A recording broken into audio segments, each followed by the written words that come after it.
നിതിൻ രാജിന്റെ മരണം അന്വേഷിക്കുന്ന ക്രൈംബ്രാഞ്ച് പുതിയ സംഘം കണ്ണൂരിലെത്തും. മലപ്പുറം ക്രൈംബ്രാഞ്ച് SP മോഹനന്റെ നേതൃത്വത്തിലുള്ള സംഘത്തിനാണ് അന്വേഷണ ചുമതല പുതുതായി നൽകിയിരിക്കുന്നത്. ഡോക്ടർ റാമിനെ അറസ്റ്റ് ചെയ്യാനുള്ള അനുമതി തേടിയ അപേക്ഷ കോടതിയിൽ നൽകിയിട്ടുണ്ട്. അഞ്ചരക്കണ്ടി മെഡിക്കൽ കോളേജിലെ 1ാം വർഷ BDS വിദ്യാർത്ഥി നിതിൻ രാജിന്റെ മരണവുമായി ബന്ധപ്പെട്ട അന്വേഷണത്തിനായി പുതിയ സംഘത്തെ നിയോഗിച്ചിരിക്കുന്നു. ക്രൈംബ്രാഞ്ച് IG അജിത ബീഗത്തിന്റെ മേൽനോട്ടത്തിൽ മലപ്പുറം SP മോഹനചന്ദ്രനാണ് അന്വേഷണ ചുമതല. എന്തായാലും നേരത്തെ ഉണ്ടായ ക്രൈംബ്രാഞ്ച് സംഘത്തിനെതിരെ വലിയ വിമർശനമാണ് ഉയർന്നത്. കാരണം ഈ കേസ് അന്വേഷണത്തിൽ വലിയ വീഴ്ച ഇവർക്ക് സംഭവിച്ചിരിക്കുന്നു. 3 മാസത്തിന് ശേഷം കേസിലെ 1ാം പ്രതിയായ റാമിനെ അറസ്റ്റ് ചെയ്തെങ്കിലും കോടതിയിൽ സുപ്രീം കോടതി നിർദ്ദേശപ്രകാരമുള്ള നടപടിക്രമങ്ങൾ പാലിക്കാത്തതിനെ തുടർന്ന് ഇയാളെ വിട്ടയക്കുന്ന സാഹചര്യം ഉണ്ടായിരുന്നു. ഈ ഒരു പശ്ചാത്തലത്തിൽ ആഭ്യന്തര വകുപ്പിനെ സംബന്ധിച്ചിടത്തോളം വലിയ അതൃപ്തിയാണ് ഉണ്ടായിരുന്നത്. ഇതിൽ DGPയോട് വിശദീകരണവും തേടിയിട്ടുണ്ട്. ഇതേ തുടർന്നാണ് പുതിയ അന്വേഷണത്തിന് ചുമതല നൽകിയിരിക്കുന്നത്. നേരത്തെ ഈ ക്രൈംബ്രാഞ്ച് സംഘത്തിലുണ്ടായിരുന്ന മുഴുവൻ പേരെയും ഇപ്പോൾ മാറ്റിയിട്ടുണ്ട്. പുതിയ അന്വേഷണ സംഘം ഇവരിൽ നിന്നും ഫയലുകൾ വാങ്ങിയിട്ടുണ്ട്. ഫയലുകൾ പഠിക്കുന്ന ഒരു കാര്യമാണ് ഇപ്പോൾ ചെയ്യുന്നത്.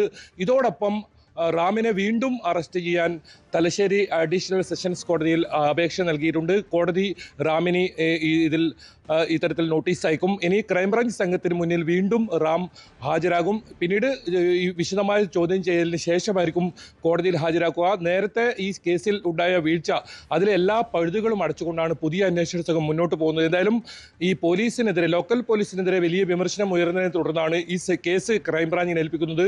കുടുംബം ക്രൈംബ്രാഞ്ച് അന്വേഷണത്തിൽ വലിയ അതൃപ്തി അറിയിച്ച് രംഗത്ത് വരുന്ന സാഹചര്യം ഉണ്ടായിരുന്നു. ഈ ഒരു സാഹചര്യത്തിലൊക്കെയാണ് പുതിയ സംഘത്തെ നിയോഗിക്കുകയും ആ ഒരു അന്വേഷണം അവർ ആരംഭിക്കുകയും ചെയ്തത്. കുടകിൽ നിന്നാണ് കഴിഞ്ഞ ദിവസം റാം പിടിയിലാകുന്നത്.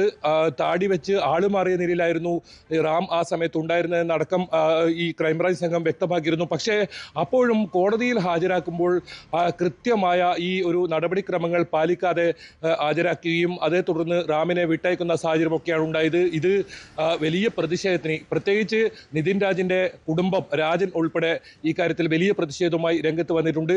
പോലീസ് ഈ കേസിലെ പ്രതി റാമിനെ സംരക്ഷിക്കാനുള്ള നടപടികളാണ് നടത്തുന്നത്. ക്രൈംബ്രാഞ്ചും ഇതേ അവസ്ഥ തന്നെയാണ് എന്നൊരു ആക്ഷേപം അവർ ഉന്നയിച്ചിട്ടുണ്ട്. ഏതായാലും നിലവിലെ ഈ ഒരു സംഘം ഇനി ഏത് രീതിയിലായിരിക്കും മുന്നോട്ട് പോവുക, അതാണ് ഏറ്റവും പ്രധാനം.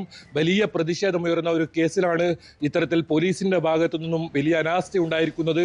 എന്തായാലും കേസിലെ 1ാം പ്രതിയാണ് ഡോക്ടർ റാം. 2ാം പ്രതിയായ സംഗീത നമ്പ്യാർക്ക് നേരത്തെ തന്നെ കോടതി ജാമ്യം അനുവദിച്ചിരുന്നു.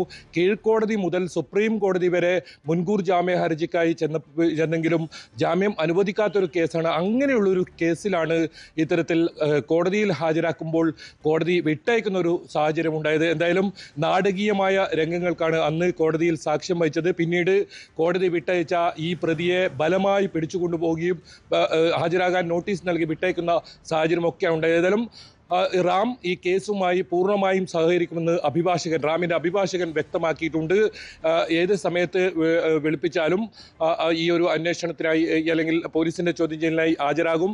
അത്തരം നടപടികൾ കൃത്യമായി പാലിക്കുമെന്ന് അദ്ദേഹം അറിയിച്ചിട്ടുണ്ട്. ഏതായാലും ഇനി റാമിനെ വീണ്ടും അറസ്റ്റ് ചെയ്ത് പഴുതുകളെല്ലാം അടച്ച് കോടതിയിൽ ഹാജരാക്കാനുള്ള ഒരു നീക്കമാണിപ്പോൾ ക്രൈംബ്രാഞ്ച് സംഘം നടത്തുന്നത്. നേരത്തെ ഉണ്ടായ വീഴ്ചകൾ അത് എല്ലാം പഴുതടച്ചുകൊണ്ടുള്ള ഒരു അന്വേഷണം, അതോടൊപ്പം ആഭ്യന്തര വകുപ്പ് കഴിഞ്ഞ സംഘത്തിൽ, അതായത് ക്രൈംബ്രാഞ്ച് സംഘത്തിലുണ്ടായ വീഴ്ച ഇത് സംബന്ധിച്ച് വിശദമായ ഒരു വിശദീകരണം ചോദിച്ചിട്ടുണ്ട്. ആ വിശദീകരണം DGP ഇന്ന് ആഭ്യന്തരമന്ത്രിക്ക് സമർപ്പിക്കുകയും ചെയ്യും.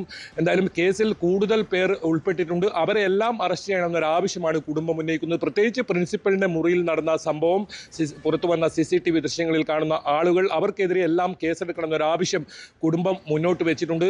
ഈ കേസിൽ നിലവിൽ നോയിഡയിൽ നിന്നും ലോൺ ആപ്പുമായി ബന്ധപ്പെട്ട 4 പേർ മാത്രമാണ് ഇതുവരെ അറസ്റ്റിലായത്. കൂടുതൽ പേർ കേസിൽ പ്രതികളായിട്ടുണ്ട് എന്ന് കുടുംബം നിരന്തരം ആരോപണം ഉന്നയിച്ചിട്ടും അത്തരം നടപടികളിലേക്ക് പോലീസ് കടക്കുന്നില്ല. ഏതായാലും ലോക്കൽ പോലീസിന്റെ ഭാഗത്തു നിന്നും വലിയ വീഴ്ച ഉണ്ടായതിനെ തുടർന്നാണ് ക്രൈംബ്രാഞ്ചിനെ ഏൽപ്പിക്കുന്നത് കേസ്. പക്ഷേ ക്രൈംബ്രാഞ്ച് സംഘവും ഇതിലെ പ്രധാന പ്രതി 101 ദിവസത്തോളം ഒളിവിൽ കഴിഞ്ഞ് പിന്നീട് അറസ്റ്റിലായ പ്രതി കോടതിയിലെത്തിയപ്പോൾ അയാൾക്ക് പുറത്തേക്ക് ഇറങ്ങാൻ ഉള്ള ഒരു സാഹചര്യമാണ് ഉണ്ടാക്കി കൊടുത്തത്. അത് വലിയ വിമർശനത്തിനിടയാക്കിയിട്ടുണ്ട്. ഇനി ഏതായാലും ഈ പുതിയ ക്രൈംബ്രാഞ്ച് സംഘത്തിൻ്റെ നീക്കം അത് വളരെ പ്രധാനമാണ്. ഈ റാമിനെ കോടതിയിൽ ഹാജരാക്കി റിമാൻഡ് ഉൾപ്പെടെയുള്ള നടപടികളിലേക്ക് കടക്കും. അതല്ല റാമിന് കോടതി ജാമ്യം നൽകി വിട്ടേക്കുന്ന സാഹചര്യം ഉണ്ടാകുക. ഏതായാലും റാമിനെ കസ്റ്റഡിയിൽ ആവശ്യപ്പെട്ട് അപേക്ഷ നൽകും. അറസ്റ്റ് ശേഷം കോടതിയിൽ ഹാജരാക്കിയതിനു ശേഷം എന്നാണ് പുതിയ അന്വേഷണ സംഘം വ്യക്തമാക്കിയത്. ഏതായാലും നേരത്തെ ഉണ്ടായിരുന്ന ക്രൈംബ്രാഞ്ച് സംഘത്തിൽ നിന്നും ഫയലുകൾ ഇവർ വാങ്ങിയിട്ടുണ്ട്. ആ ഫയലുകൾ ഇപ്പോൾ ഇവർ പഠിക്കുകയാണ്. ഇനി ഏത് രീതിയിലാണ് ഇതിൽ മുന്നോട്ട് പോകുന്നതെന്ന് ഉൾപ്പെടെയുള്ള കാര്യങ്ങളാണ് ഇപ്പോൾ ഇവർ ആലോചിക്കുന്നത്. ഏതായാലും പുതിയ സംഘം കണ്ണൂരിലെത്തി അന്വേഷണം ആരംഭിച്ചിട്ടുണ്ട്. നിതിൻ രാജിന്റെ മരണവുമായി ബന്ധപ്പെട്ട് കൂടുതൽ അറസ്റ്റ് ഉണ്ടാകുമോ? റാമിനെ അറസ്റ്റ് ചെയ്ത് കോടതിയിൽ ഹാജരാക്കുന്നത് എപ്പോഴാണ്? ഇത്തരം ചോദ്യങ്ങളാണ് ഇനി ഉയരുന്നത്. കുടുംബവും വലിയ പ്രതിഷേധവുമായി ഇപ്പോൾ രംഗത്ത് വരുന്ന സാഹചര്യം ഉണ്ടായിട്ടുണ്ട്. ഏപ്രിൽ 10-നാണ് അഞ്ചരക്കണ്ണി മെഡിക്കൽ കോളേജിലെ 3-ാം നിലയിൽ നിന്നും ചാടി നിതിൻ രാജ് ജീവനൊടുക്കുന്നത്. പിന്നീട് വലിയ പ്രതിഷേധമാണ് അവിടെ ഇറങ്ങേറിയത്. ഇതിനെ തുടർന്ന് ഈ കേസ് ക്രൈംബ്രാഞ്ചിനെ ഏൽപ്പിക്കുകയും ക്രൈംബ്രാഞ്ച് അന്വേഷണമാണ് ഇപ്പോൾ ഈ ഒരു തരത്തിലേക്ക് എത്തി നിൽക്കുന്നതും. ഇനി റാമിനെ അറസ്റ്റ് ചെയ്യാനുള്ള നീക്കങ്ങളാണ് ആദ്യം ഇപ്പോൾ പുതിയ ക്രൈംബ്രാഞ്ച് സംഘം നടത്തുന്നത്. അതോടൊപ്പം ഈ കേസിൽ കൂടുതലായി ഉൾപ്പെട്ടിട്ടുള്ള ആളുകളെ, അധ്യാപകരായ ആളുകളെയും ഈ കേസിൽ പരിധിയിൽ കൊണ്ടുവരാനുള്ള ശ്രമം അവർ നടത്തുന്നുണ്ട്. കൂടുതൽ പേർ ഈ കേസിൽ പ്രതികളാകുമോ ഇനി വരും ദിവസങ്ങളിൽ കാത്തിരുന്ന് കാണേണ്ടി വരും. റാം നാളെയോടുകൂടി ക്രൈംബ്രാഞ്ച് സംഘത്തിന് മുന്നിൽ നോട്ടീസ് ലഭിക്കുകയാണെങ്കിൽ ക്രൈംബ്രാഞ്ച് സംഘത്തിന് മുന്നിൽ ഹാജരാകുമെന്നാണ് നമുക്ക് മനസ്സിലാക്കാൻ സാധിക്കുന്നത്. കൂടുതൽ വാർത്തകൾക്ക് news 18 Keralam YouTube channel subscribe ചെയ്യുക.